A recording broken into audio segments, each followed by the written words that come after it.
Bienvenue dans ma cuisine, je vous présente aujourd'hui la recette de la tarte aux pommes à l'alsacienne. Pour la réalisation de la pâte brisée, il va vous falloir 500 g de farine, 250 g de beurre froid, un peu d'eau, un œuf et une pincée de sel. Pour les accessoires du KitchenAid, il va vous falloir le batteur plat et le crochet pétrisseur. Et enfin, l'indispensable moule à tarte XXL. Mettez la farine et le sel dans le bol du KitchenAid. Placez le bol sur le KitchenAid, coupez le beurre froid en morceaux et relevez votre bol. Démarrez le robot muni du batteur plat en vitesse 2 et incorporez le beurre progressivement. C'est parti pour le mélange farine-beurre. Et lorsque le beurre est incorporé, changez le batteur plat par le crochet pétrisseur.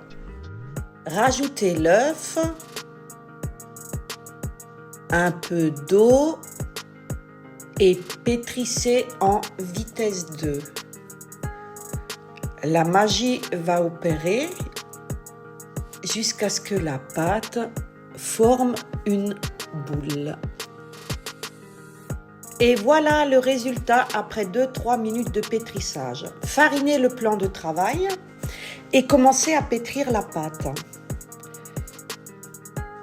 jusqu'à la formation d'un bloc régulier. Je coupe la pâte en deux, pétrir jusqu'à l'obtention d'une belle boule. Continuez à bien pétrir. Nettoyez le plan de travail et filmez le pâton réservé au frais pendant 1 heure environ. Et vous assistez à l'envers du décor. Bien entendu, le bazar se trouve derrière moi. Farinez le plan de travail. Farinez le dessus de la pâte et à l'aide d'un rouleau à pâtisserie, étalez la pâte avec régularité.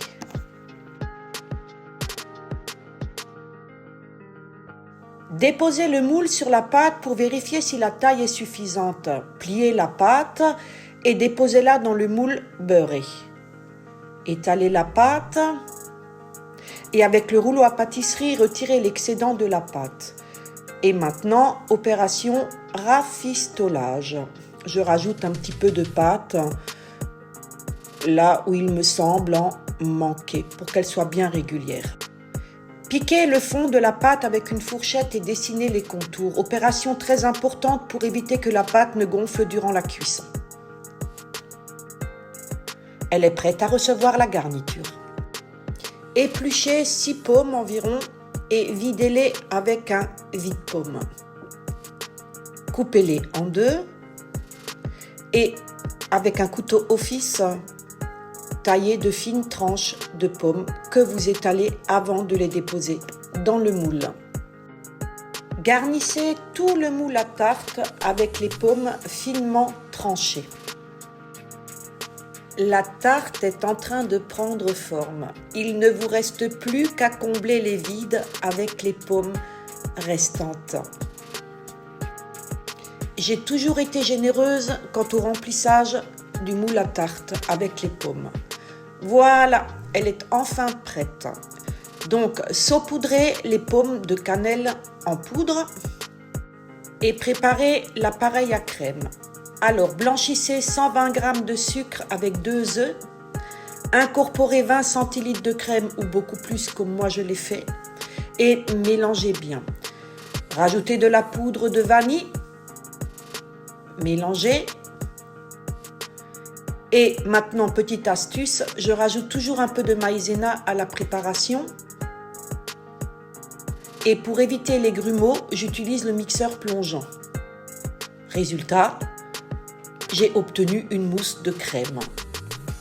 Versez la préparation sur la tarte. Elle est enfin prête à passer au four. N'oubliez pas de bien surveiller la cuisson. Je vous souhaite un très bon appétit, une très bonne dégustation et je vous dis à bientôt.